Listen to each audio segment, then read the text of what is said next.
सुप्रिया सुळेंच्या प्रचारासाठी आज संजय राऊतांनी सासवडमध्ये सभा घेतली आणि या सभेमध्ये संजय राऊत पंतप्रधान मोदी, चंद्रकांत पाटील आणि भाजपवर चांगलेच आक्रमक झाले। अजित पवारांवरही त्यांनी तुफान टोलेबाजी केली। पाहूयात सासवडमधल्या महाविकास आघाडीच्या सभेचा आढावा घेणारा आमचा हा स्पेशल रिपोर्ट। तुम्ही स्वतः औरंगाबाद नरेंद्र मोदी, गुजरात मधलं जे मोदीचं गाव आहे त्या गावाच्या बाजूला दाहोद नावाचं गाव आहे, त्या गावामध्ये औरंगजेबाचा जन्म झाल्यामुळे मोदींच्या अंगात औरंगजेब संचारले। आले किती गेले किती संपले भरारा, पण शरद पवार तुमच्या नावाचा अजूनही दरारा। आज रात्री असते तर ते बोलले असते असा हरामखोर 10,000 वर्षात झाला नाही। पुण्यात कोयता गँग, त्या कोयता गँगचे प्रमुख बारामतीत आहेत। सुप्रिया सुळेंच्या प्रचारासाठी सासवडमध्ये महाविकास आघाडीची सभा झाली। ही सभा गाजवली ती संजय राऊतांनी। संजय राऊतांच्या निशाण्यावर होते पंतप्रधान मोदी आणि उपमुख्यमंत्री अजित पवार। उद्धव ठाकरे यांनी औरंगजेबासारख्या काँग्रेसचा हात पकडलेला आहे। तुम्ही स्वतः औरंगाबाद नरेंद्र मोदी, गुजरात मधलं जे मोदीचं गाव आहे त्या गावाच्या बाजूला दाहोद नावाचं गाव आहे, त्या गावामध्ये औरंगजेबाचा जन्म झाल्यामुळे मोदींच्या अंगात औरंगजेब संचारला आणि म्हणून वारंवार ते महाराष्ट्रावर चाल करून येत आहेत। जसं अफजल खान यायचा, औरंगजेब यायचा, का तर त्याचं कारण त्या मातीमध्ये आहे, तिथे औरंगजेब जन्माला आलेला आहे। बारामतीची लढाई ही महाराष्ट्राच्या अस्मितेची लढाई आहे। कोणतरी दोन आयरे गैरे येणारे या महाराष्ट्रामध्ये गुजरातमधून आमच्या पराभवासाठी ते ठाण मांडून बसणार बारामतीत। आले किती गेले किती संपले भरारा, पण शरद पवार तुमच्या नावाचा अजूनही दरारा। आचार्य अत्र्यांचे आवडीचं वाक्य होतं, त्यांना एखादी गोष्ट आवडली किंवा आवडली नाही तर ते म्हणायचे 10,000 वर्षात अशी गोष्ट झाली नाही। आज जर रात्री असते तर ते बोलले असते असा हरामखोर 10,000 वर्षात झाला नाही। संजय राऊतांनी आपल्या भाषणात पुण्यातल्या कोयता गँगचा उल्लेख केला आणि कोयता गँगचा मोहरक्या बारामतीत असल्याची टीका अजित पवारांवर केली। तर चंद्रकांत पाटलांवर देखील राऊतांनी शेलक्या भाषेत प्रहार केला। पुण्यात कोयता गँग, त्या कोयता गँगचे प्रमुख बारामतीत आहेत। कसा विकास पुरुष जन्माला येईल?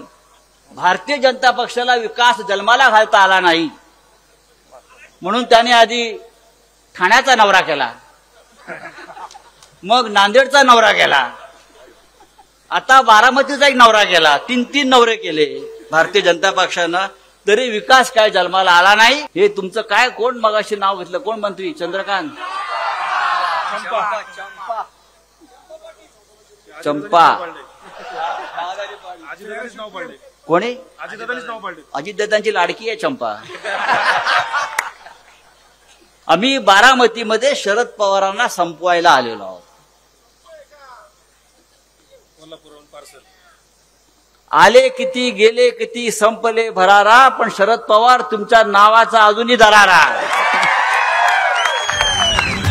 सासवडमधल्या सभेत सुप्रिया सुळेंनीही अजित पवारांना टार्गेट केलं। व्यासपीठावरून त्यांनी एक ऑडिओ क्लिप देखील ऐकवली। आज विकासाबद्दल उलट सुलट बरेच लोक बोलतात। मला एका गोष्टीचं कौतुक वाटतं की 18 वर्ष आम्ही सगळ्यांनी एकाच संघटनेत आम्ही काम केलं, पण आज 17.5 वर्ष एकत्र गुणागोविंदाने आम्ही काम केलं।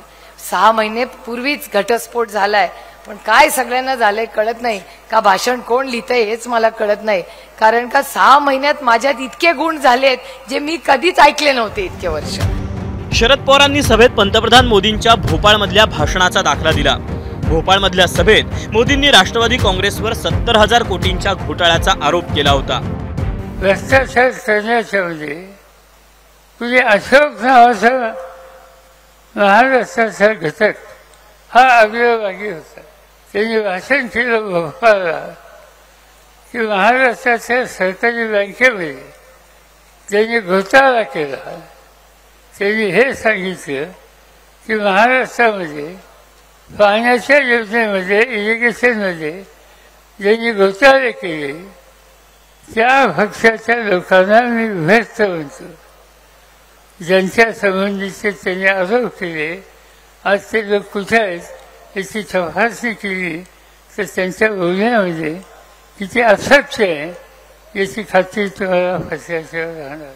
आता पुन्हा एकदा मला वाटतं 10-15 जूनला 5वा मुख्यमंत्री आणि 5वा उपमुख्यमंत्री पण आपल्याला बघायला मिळणार आहे.